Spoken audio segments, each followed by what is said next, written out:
আমি এমন গুনাহ করছি আমার আল্লাহ ছাড়া কেউ জানে না, কিন্তু আমি এমন ভাবে আল্লাহর কাছে ক্ষমা চাই, কিন্তু আমার আল্লাহ ক্ষমা করবে কিনা আমি জানি না। কেন জানে মনে হয় আমার আল্লাহ আমাকে ক্ষমা করবে না।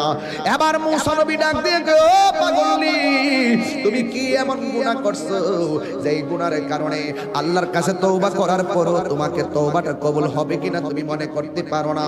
এবার মহিলা ডাক দিয়ে বলেন, নবী গো, আপনি তো আল্লাহর সঙ্গে কথা বলেন, আপনি আল্লাহরে যাইয়া আমার নামটা ধরে কইবেন আমি মহিলার দোয়া আল্লাহ কবুল করছেনি, আমার গুনাহগুলো আল্লাহ মাফ করছেনি। এবার মুসা নবী ডাক দিয়ে কয়, মহিলা, তুমি কি এমন গুনাহ করছো যেই জন্য তোমার কথা আল্লাহর কাছে গিয়ে আমি তুলে ধরার জন্য বলেছো? এবার মহিলাটা ডাক দিয়ে বলেন, নবী গো, আমি একটা অন্যায় করছি। কই কি অন্যায়? কই আমার বিয়ে হয় না, কিন্তু আমি একটা মানুষের সঙ্গে অবৈধ মেলামেশা করেছি, এরপরে আমি বুঝতে পারি নাই আমার পেটের মধ্যে একটা সন্তান চলে এসেছে। এখন মনে মনে ভাবলাম এই সন্তানটার আমি কি করব, কিন্তু মারার তো কোনো পদ্ধতি পাইলাম না। আমি একটা আস্তে আস্তে কোন রকম ভাবে কাপড় চোপড় দিয়া দিয়া চলাফেরা করি, মানুষকে আমি বুঝতে দেই না যে আমি হামেলা, এই জন্য আমি কোন রকম ভাবে চলাফেরা করি, কাপড় চোপড় পরি যেন মানুষে না বুঝে। কিন্তু আমি এমন ভাবে দিন যত বাড়তে শুরু করলো, আমার শরীরটা ভারী হইতে শুরু করলো। শেষ পর্যন্ত যখন ৬-৭ মাস হলো, মানুষ আমারে দইরা ফেলাইবো আমার অস্বাভাবিক অবস্থা দেখলে, এরপর আমি জঙ্গলে জঙ্গলে যায়া যায়া ঘুরছি যেন মানুষ আমারে ধরতে না পারে।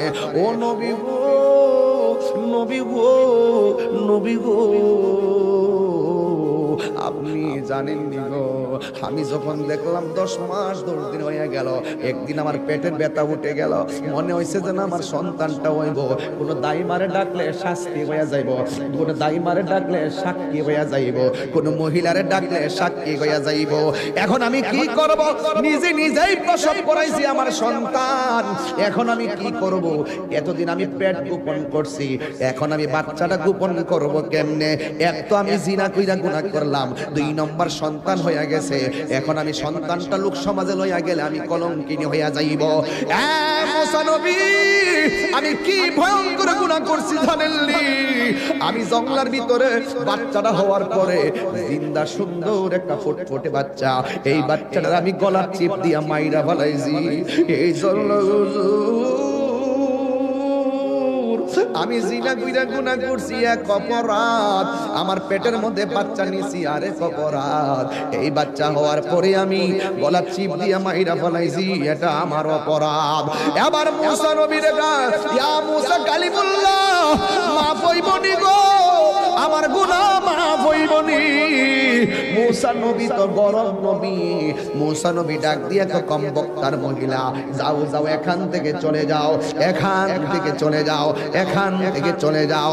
ইন দি মিন টাইমে মহিলা ডাক দিয়া কয়, মুসা নবী গো, অনেক আশা ভরসা লইয়া আপনার কাছে আসছিলাম, আপনি আমারে তাড়াইয়া দিতেছেন, কিন্তু এখন আমি কি করব? এবার মুসা নবী কয়, না না, তুমি যে অন্যায় করছো তোমার কোনো ক্ষমা হওয়ার কথা না। এই মুহূর্তে আল্লাহ ডাক দিয়ে কয়, ও মুসা রে, ও মুসা, যে অপরাধটা তুমি বড় মনে করছো, এর চাইতে আরো বড় গুনাহ আছে, তুমি জানো নি? যেই গুনাহ করলে আমি আল্লাহ এর চাইতে আরো বেশি অসন্তুষ্টি হইয়া যায়। কয় কি? কয় যারা ইচ্ছা কইরা নামাজ চাইরা দেয়, ওই বান্দার উপরে আমি আল্লাহ এর চাইতে বেশি বেজার হইয়া যায়।